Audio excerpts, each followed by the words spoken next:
నిత్య ప్రేమతో నన్ను ప్రేమించిన్, నిత్య ప్రేమతో నన్ను ప్రేమించిన్. ప్రార్థన చేసుకుందాం.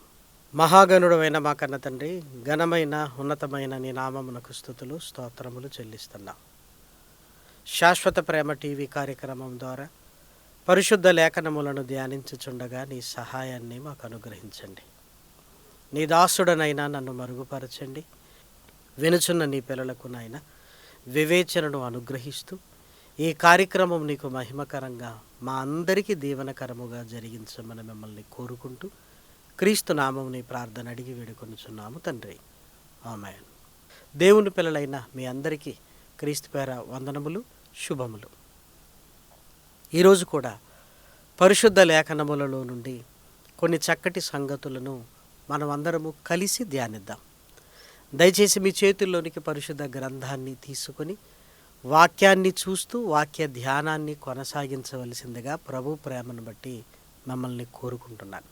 కుటుంబం అనగానే ఎన్నో సమస్యలు, కష్టాలు, కన్నీళ్ళు, ఎన్నో ఇబ్బందులతో ముందుకు వెళుతుంది అని మనందరికీ తెలుసు. కష్టం లేని కుటుంబం అంటూ ఉండనే ఉండదు. అలాని ప్రతి కుటుంబంలో సమస్యలు వచ్చి అలానే ఉండిపోతాయని కూడా మనం చెప్పలేం. సమస్యలు వెళ్ళిపోతుంటాయి, వస్తూ ఉంటాయి. ఋతువులు మారినట్టు, కాలాలు మారినట్టు, వాతావరణం మారినట్టు పరిస్థితులు కూడా కుటుంబంలో మారుతూ ఉంటాయి. దుఃఖం ఎప్పటికీ ఉండదు, సంతోషం ఖచ్చితంగా వస్తుంది. అలాని వచ్చిన సంతోషం ఎప్పుడూ ఉండదు, మరలా దుఃఖంలోనికి మనం వెళ్ళిపోతూనే ఉంటాం. కానీ మన దుఃఖ సమయంలో మనం ఎలా ప్రవర్తిస్తున్నాం అన్నది చాలా జాగ్రత్తగా ఆలోచించాలి.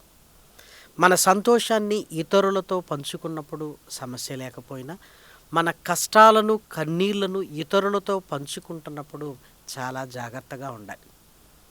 ఈరోజు సోషల్ మీడియాలో 4 గోడల మధ్య ఉండవలసినవి బజారులో పెట్టినట్లుగా అనేక ఇన్సిడెంట్స్ మనం చూస్తున్నాము. నేను పొరపాటున ఈ విషయాన్ని పలాని వారితో షేర్ చేశాను, వారు సోషల్ మీడియాలో పెట్టారు అని 4 గోడల మధ్య ఉండవలసిన విషయాలను బజారులో పెట్టారు అని ఈరోజు చాలామంది వాపోతూ ఉన్నారు. ఎందుకంటే మనుషులలో కూడా నమ్మకత్వం తగ్గిపోయి ఒకరి కష్టాలు, ఒకరి కన్నీళ్లను ఆసరా చేసుకుని వారిని నిందించడానికి, మరింతగా బాధ పెట్టడానికి అవసరం లేకపోయినా వాటిని గురించి అందరి దగ్గర మాట్లాడుతూ నిందలు, అవమానాలలోనికి ఈరోజు కుటుంబాలు వెళ్ళిపోతున్నాయి. అందుకే సమస్యలను పంచుకుంటే సగం తగ్గిపోతుంది అన్న భావన మనకున్నా మనం ఎవరితో పంచుకుంటున్నాం అన్నది చాలా ప్రాముఖ్యమైన విషయం. ఎవరితో పంచుకుంటున్నావు నీ సమస్యలు? ఒక విషయం నీలో ఉంటే ఆ విషయానికి నువ్వు రాజులాంటోడివి. ఒక విషయం నీలో నుంచి బయటికి వెళ్ళిందా, ఆ బయటికి వెళ్ళిన దాన్ని నువ్వు ఆపటం అనేది చాలా కష్టం. ఎందుకంటే నీలో నుంచి జారిపోయిన దాని పట్ల నీకు నియంత్రణ ఉండదు. అంటే ఆ విషయానికి నువ్వే ఒక బానిసలా మారిపోతావు. అందుకే చాలామంది చూడండి, విషయాలన్నీ చెప్తారు, చెప్పిన తర్వాత దయచేసి ఈ విషయం ఎవరితో చెప్పొద్దు, నేను చెప్పినట్లుగా చెప్పొద్దు అని బ్రతిమిలాడుతూ ఉంటారు. అసలు విషయాన్నే చెప్పకపోతే నువ్వు బ్రతిమిలాడవలసిన పరిస్థితే లేదు. అందుకే కుటుంబ విషయాలను కూడా ఎవరితో షేర్ చేసుకోకుండా ఉండటం చాలా మంచిది. ఒకవేళ షేర్ చేసుకుంటున్నా ఎవరితో షేర్ చేసుకోవాలంటే నమ్మకమైన వారితో షేర్ చేసుకోవటం, పంచుకోవటం అనేది చాలా మంచిది. పరిశుద్ధ గ్రంథంలోనికి వెళ్ళి యోసేపు గారి జీవితంలో జరిగిన పరిణామాలను జాగ్రత్తగా మనం అందరము చూడగలిగితే ఆదికాండము 40వ అధ్యాయము 15వ వచనం. ఏలయనగా నేను హెబ్రీయుల దేశములో నుండి దొంగిలింపబడి తిని, అది నిశ్చయము. మరియు ఈ చెరసాలలో నన్ను వేయుటకు ఇక్కడ సహా నేనేమీ చేయలేదని అతనితో చెప్పెను. ఇక్కడ చాలా జాగ్రత్తగా మనం ఆలోచించగలిగితే యోసేపు చెరసాలలో ఉన్నప్పుడు చెరసాలలో ఉన్నవారు యోసేపును గురించిన విషయాన్ని అడుగుతున్నప్పుడు యోసేపు ఒక సమాధానం చెప్తున్నాడు. నేను హెబ్రీయుణ్ణి, నేను హెబ్రీయుల దేశములో నుండి దొంగిలింపబడితిని అని మాట్లాడాడు. ఇప్పుడు దయచేసి మీరు ఆలోచించండి, యోసేపు అమ్మబడ్డాడా, దొంగిలింపబడ్డాడా? సహోదరులు యోసేపును అమ్మారు కదా. యోసేపు నేను దొంగిలింపబడి తిని అని చెప్తున్నాడేంటి? దయచేసి లేఖనాలలో వ్రాయబడిన ఆ మాటను కూడా మనం చూద్దాం. ఆదికాండము 37వ అధ్యాయము 28వ వచనం నుండి. మిద్యానీయులైన వర్తకులు ఆ మీదుగా వెళ్ళుచుండగా వారు ఆ గుంటలో నుండి యోసేపును పైకి తీసి ఆ ఇష్మాయేలీలకు 20 తులముల వెండికి అతనిని అమ్మివేసిరి. వారు యోసేపును ఐగుప్తునకు తీసుకొని పోయిరి. సహోదరులు అమ్మివేశారు అని లేఖనాలలో వ్రాయబడింది. కానీ యోసేపు నేను దొంగిలింపబడి తిని అని మాట్లాడుతున్నాడు. ఎందుకు? దయచేసి మీరు ఆలోచించండి. పరిశుద్ధ లేఖనాలను చదువుతున్నప్పుడు మనమేదో ఊహించుకున్నది, మనమేదో విన్నదే ఉంది అనుకోవడానికి వీలు లేదు. అక్కడ దేవుడు ఏం రాయించాడో దాన్ని ఆలోచించడానికి మనం ప్రయత్నం చేయాలి.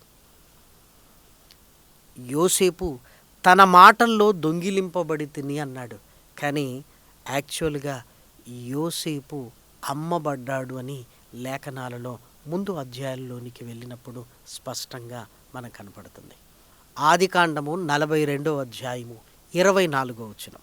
అతడు వారి యొద్ద నుండి అవతలకు పోయి ఏడ్చి మరలా వారి యొద్దకు వచ్చి వారితో మాటలాడి, యోసేపుకు ధాన్యాన్ని కొనడానికి వచ్చింది అన్నలే అన్న సంగతి అర్థమైపోయి అక్కడే వారి మీద పడి ఏడవటం లేదు, అవతలకు వెళ్ళిపోయి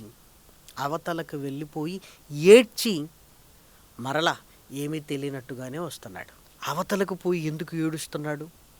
తన సహోదరులను చూడగానే మీరు నన్ను అమ్మేశారు, నా పరిస్థితి ఇది అని వెంటనే యోసేపు గారు బయటపడలేదు, అందరి ముందు ఏడవలేదు. ఎందుకంటే ఐగుప్తీయుల సిబ్బంది కూడా అక్కడే ఉన్నారు.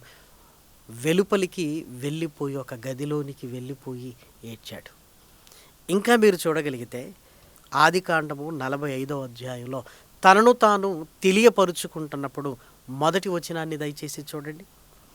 అప్పుడు యోసేపు తన యొద్ద నిలిచిన వారందరి ఎదుట తన్ను తాను అణుచుకొన జాలక నా యొద్ద నుండి ప్రతి మనుషుణ్ణి వెలుపలికి పంపివేయుడని బిగ్గరగా చెప్పెను. యోసేపు తన సహోదరులకు తన్ను తాను తెలియజేసుకొనినప్పుడు ఎవరునూ అతని యొద్ద నిలిచి ఉండలేదు. అతడు ఎలిగెత్తి ఏడవగా ఐగుప్తీయులను ఫరో ఇంటి వారును వినిరి. అప్పుడు యోసేపు, నేను యోసేపును, నా తండ్రి ఇంకా బ్రతికి ఉన్నాడా అని అడిగినప్పుడు అతని సహోదరులు అతని ముఖమందు తొందరపడి అతనికి ఉత్తరమియ్యలేకపోయిరి. అంతటి యోసేపు నా దగ్గరకు రండని తన సహోదరులతో చెప్పినప్పుడు వారు అతని యొద్దకు వచ్చిరి. అప్పుడు అతడు ఐగుప్తునకు వెళ్ళినట్లు మీరు అమ్మివేసిన మీ సహోదరుడనైన యోసేపును నేనే. సహోదరులతో మాట్లాడుతున్నప్పుడు మీరు నన్ను అమ్మివేశారని చెప్పాడు, కానీ చెరసాలలో మాట్లాడుతున్నప్పుడు నేను దొంగిలింపబడి తిని అని చెప్పాడు. అంటే తన కుటుంబానికి సంబంధించిన విషయాన్ని చెరసాలలో మాట్లాడటం లేదు. చెరసాలలో ఉంటున్నప్పుడు నా అన్నలే నాకు ద్రోహం చేశారు అని అన్నల గురించి చెడుగా చెప్పటానికి ఇష్టపడటం లేదు ప్రేమన వాళ్ళారా. ఈరోజు చూడండి, కుటుంబాలలో జరుగుతున్నవన్నీ ఎదుటివారితో మనం మాట్లాడేసరికి కుటుంబ సమస్యలు సమసిపోతాయి. మనము ఎదుటివారికి మన కుటుంబాన్ని గురించి చెప్పిన మాటలు మాత్రం మిగిలిపోతాయి. అంతేకాదు ఆ మాటల వలన మరలా కుటుంబంలో కలహాలు వస్తూ ఉంటాయి ప్రేమను వారిలారా.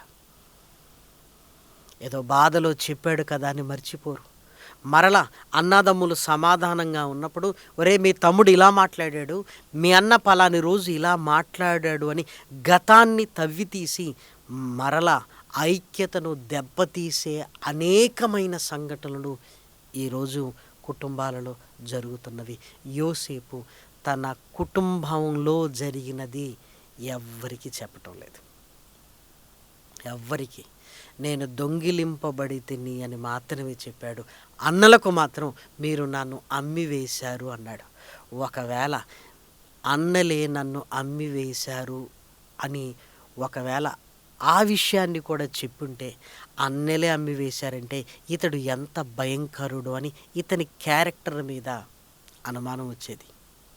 లేదంటే అన్నలు ఇక్కడికి వచ్చిన తర్వాత యోసేపును అమ్మిన దుర్మార్గులు వీరే అని ఒకవేళ ఈ సంగతి ఐగుప్తీయులకు తెలిస్తే యోసేపు సహోదరులను వారు ప్రేమించేవారా? దయచేసి మీరు ఆలోచించండి. అందుకే మాట మాట్లాడక మునుపు చాలా జాగ్రత్తగా ఉండాలి.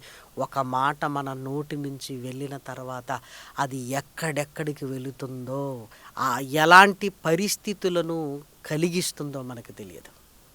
అందుకే పెద్దలు మాట్లాడుతుంటారు కదా, కాలు గడప దాటక మునిపే నోట్లో నుంచి వచ్చిన మాట ఊరంతా చేరిపోతుంది అని. కాబట్టి వినుటకు మనం ఏం చేయాలంటే నిదాలించాలి. మాట్లాడుటకు ఎప్పుడు తొందరపడటానికి వీలు లేదు. మనం ఎప్పుడు ఎవరిని గురించి ఎవరి దగ్గర మనం మాట్లాడకూడదు. అది మంచిది కాదు. అది మంచిది కాదు. అన్నలు ఆశ్చర్యపోయారు ఆ ప్రేమను బట్టి. ఇది దేవుని సంకల్పం అని చెప్పిన తర్వాత యోసేపును బట్టి దేవుడు మనల్ని అందరినీ బ్రతుకున్నట్లుగా మరలా ఇక్కడికి తీసుకుని వచ్చాడు అని యోసేపు కుటుంబం అంతా మారిపోయి ఒక చక్కటి కుటుంబముగా నిలిచిపోయింది ఐగుప్తు దేశములో. ప్రేమన దేవుని పిల్లలారా, దయచేసి మీరు ఆలోచించండి. మరి యోసేపు మానవ మాతృలతో మాత్రము చెప్పలేదు. తన కష్టాన్ని, తన కన్నీళ్లను ఎవరితో మొరపెట్టుకున్నాడు అంటే జైలు గోడల మధ్య దేవునితో మొరపెట్టుకున్నాడు. దేవా, నా పరిస్థితి ఎందుకు ఇలా వచ్చింది? అక్కడి నుంచి నేనెందుకు ఇక్కడికి వచ్చాను? ఇక్కడి నుంచి ఎందుకు చెరసాలలో వేయబడ్డాను అని మనిషితో చెప్పితే సగం సమస్య తీరిపోతుంది అంటారు. తీరుతుందో లేదో చెప్పలేదు, కానీ దేవునితో చెప్పగలిగితే మన జీవితంలో సమస్యలే పరిష్కారం అవుతాయి. ప్రేమన దేవుని పిల్లలారా, అందుకే నీ ఇంటి సమస్యను ఇంకొక వ్యక్తితో చెప్పడానికి బదులు సాక్షాత్తు దేవునితోనే చెబితే, ఒకవేళ నువ్వు చెప్పాలనుకుంటున్న వ్యక్తి కూడా ఎవరై ఉండాలి అంటే దైవజనుడై ఉండాలి. దైవజనుడై ఉండాలి. దయచేసి మీరు చూడండి, రాజులు 2వ గ్రంథము 4వ అధ్యాయము 27వ వచనం. షునేము అని ఒక పట్టణములో ఒక గనురాలైన స్త్రీ ఉంది. ఏలీషా అక్కడికి వచ్చి వెళ్ళటం పరిచర్య కొరకు గమనించి పరీక్షించి ఇతను భక్తి కలిగిన దైవజనుడు అని తన భర్తతో మాట్లాడి తన ఇంటి మేడపై ఒక గదిని కట్టించి మేడగదిలో తనకు కావలసిన, ఏలీషా గారికి కావలసిన ఉపకరణాలను పెట్టింది. అలాంటి కుటుంబంలో ఒకరోజు కుమారుడు నా తలపోయినే అని ఏడ్చాడు. ఏలీషా గారు కూడా ప్రార్థన చేసినప్పుడే దేవుడు ఆ బహుమానాన్ని ఆ ఘనురాలైన స్త్రీకి అనుగ్రహించినట్లుగా మనం చూడగలం. ఆ బాలుణ్ణి తండ్రి తల్లి దగ్గరికి పంపించాడు. వాడు మధ్యాహ్నం వరకు తల్లి ఒడిలో పడుకొని చనిపోయాడు. ఈ చనిపోయిన ఈ వార్తను తొందరపడి ఎవరితోనూ చెప్పలేదు. మేడగదిలోనికి తీసుకుని వెళ్ళింది. ఏలీషా గారి విశ్రాంతి తీసుకునే మంచం మీద పడుకోబెట్టింది, గడియ పెట్టింది. భర్తకు వర్తమానాన్ని పంపించింది, నేను దైవజనుని దగ్గరికి వెళ్ళాలి, గాడిదను ఒక పనివాన్ని పంపు అని. ఎందుకు అమావాస్య కాదు కదంటే, లేదంటే నేను వెళ్ళాలి అంది. భర్త పంపించేశాడు. ఇదిగో నేను నీతో చెప్పు వరకు నువ్వు నెమ్మదిగా పోవద్దు అని గబగబా వెళుతున్నప్పుడు ఆ పనివాడితో కూడా జరిగిన విషయాన్ని చెప్పలేదు. ఎలీషా ఇది తెలుసుకొని ఏదో కష్టంలో అవి ఉంది అని గెహజీని నీ బిడ్డయు నీ భర్తయు సుఖముగా ఉన్నాడా అని అడగడానికి పంపితే సుఖముగానే ఉన్నామని చెప్పి ఎప్పుడైతే ఎలీషా గారు కనబడ్డాడో అప్పుడు ఏం చేసిందో మీరు చూడండి. రాజులు 2వ గ్రంథము 4వ అధ్యాయము 27వ వచనం. పిమ్మట ఆమె కొండ మీదనున్న దైవజనుని యొద్దకు వచ్చి అతని కాళ్ళు పట్టుకొనెను. గెహజీ ఆమెను తోలివేయుటకు దగ్గరకు రాగా దైవజనుడు ఆమె బహువ్యాకులముగా ఉన్నది, యెహోవా ఆ సంగతి నాకు తెలియచేయక మరుగుపరిచెను, ఆమె జోలికి పోవద్దని వానికి ఆజ్ఞ ఇచ్చెను. అప్పుడు ఆమె కుమారుడు కావాలనని నేను నా ఏలిన వాడవైన నిన్ను అడిగితినా, నన్ను భ్రమ పెట్టవద్దని నేను చెప్పలేదా అని అతనితో మనవి చేయగా అతడు నీ నడుము బిగించుకుని నా దండము చేత పట్టుకుని పొమ్ము, ఎవరైనా నీకు ఎదురుపడిన ఎడల వారికి నమస్కరించవద్దు, ఎవరైనాను నీకు నమస్కరించిన ఎడల వారికి ప్రతి మర్యాద చెయ్యవద్దు అని గెహజీని పంపించేశాడు. అంటే ఈ గనురాలైన స్త్రీ తన కుటుంబంలో జరిగిన కష్టాన్ని, తన కుటుంబంలో జరిగిన బాధను, తన కుమారుడి మరణాన్ని ఎవ్వరికీ తెలియచేయలేదు. ఎలీషా కాళ్ళ మీద పడి జరిగింది తెలియచేసింది. నిజంగా మీరు ఆలోచించండి. మన కుటుంబంలో జరుగుతున్న మన కష్టాలు, మన కన్నీళ్ళు మనం ఏం చేస్తామంటే కొన్నిసార్లు దేవుణ్ణి ఎరుగని వారితో కూడా మాట్లాడుతున్నప్పుడు వాళ్ళకి ఏమనిపిస్తుందో తెలుసా? దేవుని నమ్ముకున్న వీరే ఇన్ని కష్టాల మధ్య ఉన్నారు అని వారు దేవుణ్ణి తెలుసుకోవడానికి ఇష్టపడతారా? మరి ఎవరితో చెప్పాలి? దైవజనులతో చెప్పాలి. దైవజనులతో ఎందుకు చెప్పాలి? ఎందుకు చెప్పాలి? దైవజనుడు దేవునికి మొరపెడతారు అని, నలుగురికి చెబుతారని కాదు ప్రేమన దేవుని పిల్లలారా, దేవునికి మొరపెడతాడు అని ప్రేమన దేవుని పిల్లలారా. దయచేసి శాశ్వత ప్రేమ ఈ టీవీ కార్యక్రమాల ద్వారా అనేకులు ప్రార్థనా సహాయాన్ని కోరుతుంటారు. కోరినప్పుడు వారు మీరెవరు అని కూడా మేము అడగము. కొన్నిసార్లు ఎందుకు? వాళ్ళెవరో మాకు తెలియవలసిన అవసరం లేదు, వారి సమస్య మాకు తెలియాలి, మేము ఆయన పాదాల చెంత పెట్టాలి అని ఒక నమ్మకముగా దైవజనునితో చెబుతుంది. అందరికీ చెబుతారని కాదు, దేవునికి చెబుతారని ప్రేమన దేవుని పిల్లలారా. డాక్టర్ దగ్గర అబద్ధం ఆడకూడదు అని ఎలా ఒక నియమాన్ని మనం పెట్టుకుంటామో అలాగే దైవజనుడితో కూడా మనసు విప్పి మాట్లాడేది. ఏమండి, దేవునికి మొరపెడితే దేవుడు కరుణించి ఆ సమస్యకు పరిష్కారాన్ని అనుగ్రహిస్తాడు అని ప్రేమన దేవుని పిల్లలారా. లేదు, దైవజనుడితో కూడా నేను చెప్పలేను అన్నప్పుడు ఈరోజు వాక్యము వెల్లడై ప్రార్థన చేసే విధానం మనకు తెలిసిన తర్వాత నీ సమస్యను నువ్వే దేవుని దగ్గర ఎందుకు మొరపెట్టుకోకూడదు? దయచేసి ఆలోచించండి. నీ సమస్యను నువ్వే దేవుని దగ్గర ఎందుకు మొరపెట్టుకోకూడదు? సమూయేలు 1వ గ్రంథంలో హన్నా గారు ఏం చేశారో మన అందరికీ తెలుసు కదా. గర్భఫలము హన్నా గారికి లేదు, దినదినము బాధపడుతుంది. ఆ బాధను ఎవరితో చెప్పుకోవడానికి మందిరానికి వెళ్ళిందో తెలుసా? దేవునితోనే నేను మాట్లాడుతాను అని వచ్చింది, మోకరించింది, తన హృదయాన్ని కుమ్మరించుకొని తన బాధనంతటిని దేవుని పాదాల దగ్గర ఆయన సన్నిధిలో కుమ్మరించుకుంది. సమూయేలు 1వ గ్రంథము 1వ అధ్యాయము 16వ వచనం. నీ సేవకురాలనైనా నన్ను పనికి మాలిన దానిగా ఎంచవద్దు, అత్యంత కోపకారణమును బట్టి బహుగా నిట్టూర్పులు విడుచుచు నాలో నేను దీనిని చెప్పుకొనుచున్నానంటిన నేను. 15వ వచనం. హన్నా, అది కాదు నా ఏలినవాడ, నేను మనోదుఃఖము గలదాననై ఉన్నాను. నేను ద్రాక్షారసమునైనను మద్యమునైనను పానము చెయ్యలేదు గాని నా ఆత్మను యెహోవా సన్నిధిని కుమ్మరించుకొనుచున్నాను. తన కష్టాన్ని దేవుని సన్నిధిలో దయచేసి మీరు ఆలోచించండి. కుటుంబం అన్నాక ఎన్నో సమస్యలు, కష్టాలు, కన్నీళ్ళు, ఇబ్బందులు. మారని భార్య, వ్యసనాల నుంచి బయటికి రాని భర్త, మాట వినని పిల్లలు, పిల్లలు లేకపోవటం, అనారోగ్యముతో ఉండే పరిస్థితులు, ఆర్థిక ఇబ్బందులు. ఈరోజు అనేకమైన ఇబ్బందుల మధ్య మనం ఉన్నాం. కానీ నీ ఇబ్బందులన్నింటినీ, నీ కష్టాలను, నీ కన్నీళ్లను దేవుని సన్నిధిలో నువ్వు మొరపెట్టగలుగుతున్నావా? మనుషులకు చెప్పుకుంటూ ఓదార్పు పొందటానికి ప్రయత్నం చేస్తున్నావే కానీ సమస్యను తీర్చగలిగిన దేవుడు ఆకాశమందున్నాడు.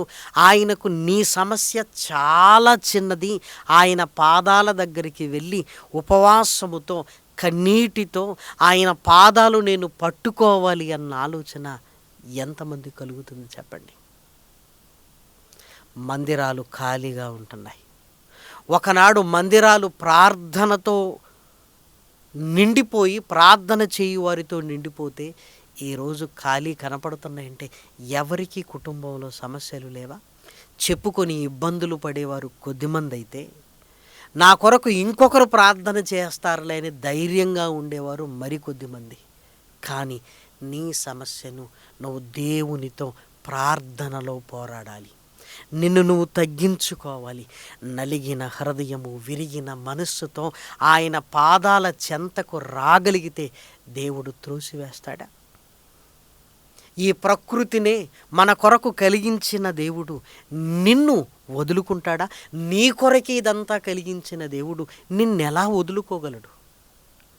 కానీ ప్రార్థన చేసే ఓపిక, ప్రార్థన చేసే తీరిక, ప్రార్థన చేసే విధానం ఈరోజు లేకపోవటం వల్ల మనుషులతో, మన కుటుంబంలో జరుగుతున్నవన్నీ మాట్లాడుకుంటూ మనం ఇబ్బంది పడుతున్నాం. ప్రియమైన దేవుని పిల్లలారా, తీర్చలేని మనిషి కేవలం విని 10 మందికి చెప్పి 4 గోడల మధ్య ఉన్న మన సమస్యను రోడ్డు మీదకి తీసుకుని వచ్చే వ్యక్తులతో ఎందుకు మాట్లాడుతున్నారు? దయచేసి మీరు ఆలోచించండి. దేవునితో ఏకరువు పెట్టుకోవాలి. దేవునితో ప్రార్థనలో పోరాడాలి. విసుకక నిత్యము ప్రార్థన చేస్తుండాలి. ఎందుకంటే మన సమస్యలన్నింటికీ సమాధానము నువ్వు అడిగే, నువ్వు చేసే ప్రార్థనను బట్టే దేవుడు అనుగ్రహిస్తాడు అనటంలో ఎలాంటి సందేహము లేదు. యోసేపు తన ఇంటిలో జరిగిన విషయాన్ని, తన సహోదరులు తనను అమ్మిన విషయాన్ని ఇదిగో చెరసాలలో ఆయన చెప్పలేదు. కుటుంబం అంటే గౌరవం, అన్నలంటే ఇష్టం. ఇప్పుడు నా అన్నల గురించి నేను ఎందుకు చెడుగా మాట్లాడాలి అని ఈరోజు చెల్లి అక్క గురించి, అక్క చెల్లి గురించి, అన్న తమ్ముడు గురించి, తమ్ముడు అన్న గురించి సొంత కుటుంబాల మధ్యనే నెపములు వేసుకుంటూ వీడి ఇలా వాడు అలా అని మనం మాట్లాడుకుంటున్నామంటే కుటుంబాల మధ్య ప్రేమానురాగాలు సన్నగిల్లిపోయాయి. ప్రేమన దేవుని పిల్లలారా, ఎప్పటికైనా కలిసి ఉండేది కుటుంబం. అలాంటప్పుడు ఈరోజు జరిగింది ఎవరితో చెప్పకుండా వాటిని పక్కకు పెట్టగలిగితే రేపొద్దున అందరం కలిసి ఉంటాం. ఆ ప్రేమానురాగాలు మన కుటుంబాల మధ్య ఉన్నవా? దేవునితో మొరపెట్టుకునగలిగే స్థితిలో నీవు నేను ఉన్నావా? ప్రతిరోజు మన ప్రార్థన సమయం ఎంత?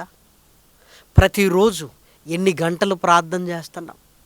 ఎన్ని గంటలు ధ్యానం చేస్తున్నాం? ఏమీ లేకుండానే కష్టాలు కన్నీళ్ళని దేవుని సన్నిధికి దూరం అవుతాం. ప్రార్థన జీవితానికి దూరం అయిపోతాం. ఏమంటే కష్టాలు కన్నీళ్ళు ఉన్నప్పుడు దేవునికి దగ్గరగా ఉండాలి కదా. రోగం ఉన్నప్పుడు హాస్పిటల్కి దగ్గరగా ఉంటాం కదా. అలాగే వేదన కలిగినప్పుడు కష్టాల కన్నీళ్ళ మధ్య మందిరానికి దగ్గరగా ఉండాలి, దేవుని సన్నిధికి దగ్గరగా ఉండాలి, ప్రార్థనా జీవితాన్ని మెరుగుపరుచుకోవాలి. ఇవన్నీ వదిలేసి కష్టాలు కన్నీళ్ళు అనుకుంటూ కనబడిన వారి కల్లా చెప్పుకుంటూ పోతుంటే మన కుటుంబము ఏమండి అనైక్యతతో అట్టుడికి పోతుంది. ఒకరికొకరికి పడని పరిస్థితుల్లోనికి వెళ్ళి శాంతి లేని, సమాధానం లేని పరిస్థితుల మధ్య మనం ఉంటాం. ప్రేమన దేవుని పిల్లలారా, యోసేపుకు తన కుటుంబం మీద ఉన్న ప్రేమ మనకు కూడా మన కుటుంబాల మీద ఉండాలి. అంతేకాదు యోసేపు తన అన్నలను మరలా సంపాదించుకొనినట్లుగా మన కుటుంబాలలో ఉన్న వారిని మన ప్రేమను బట్టి మరలా కలుపుకొని దేవుని కొరకు మనం బ్రతకాలి అని కుటుంబం అంతా ఐక్యత కలిగి ముందుకు వెళ్ళవలసిన వారం ప్రేమన వారలారా. సమస్యలు వస్తూ ఉంటాయి, పోతూ ఉంటాయి. ఆ సమస్యలలోని నువ్వుండి ఇదిగో ఎవరో నాకు ఏదో చేశారు, నా కుటుంబమే నాకు ఇలా చేసింది అని చెప్పుకొని తిరగటం వల్ల ప్రయోజనం ఏమీ లేదు. సమస్య మరింతగా పెరిగే అవకాశం ఉంటుంది. లేదు, నా బాధ పోవాలంటే నేను చెప్పి తీరాలి అంటే దైవజనులతో చెప్పు, నమ్మకమైన దైవజనులతో. నీవే మందిరమునకు వెళ్ళి దేవునితో మాట్లాడు. నీ సమస్య దేవునితో మాట్లాడు.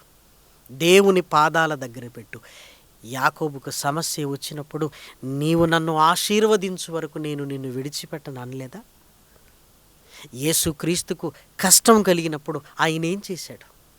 శిష్యులందరితో మాట్లాడుకుంటూ కూర్చోలేదు. శిష్యులందరికీ దూరముగా వెళుతున్నాడు. గెత్సేమనే తోటలో యేసుక్రీస్తు తండ్రికి ప్రార్థన చేస్తున్నాడు. గెత్సేమనే తోటలో ఆయన పొందిన బలం మనకు తెలుసు కదా. యేసుక్రీస్తే గెత్సేమనే తోటలో తన మరణాన్ని గురించి, కష్టాన్ని గురించి, బాధను గురించి తండ్రితో మొరపెడుతున్నప్పుడు నీవు నేను మందిరానికి దూరమై ప్రార్థనా జీవితం లేక మన ఇంటిలో జరిగిన విషయాల్ని అందరితో మాట్లాడుతూ ఏమి సాధించగలం? దయచేసి ఆలోచించండి. దేవుడు ఈరోజు నీతో మాట్లాడుతున్నాడు. అందుకే ప్రభువా, నేను ఎవ్వరితో ఏమీ చెప్పను, నీతోనే చెప్పుకుంటున్నాను. నా కన్నీళ్ళు నీ పాదముల మీద పడాలి.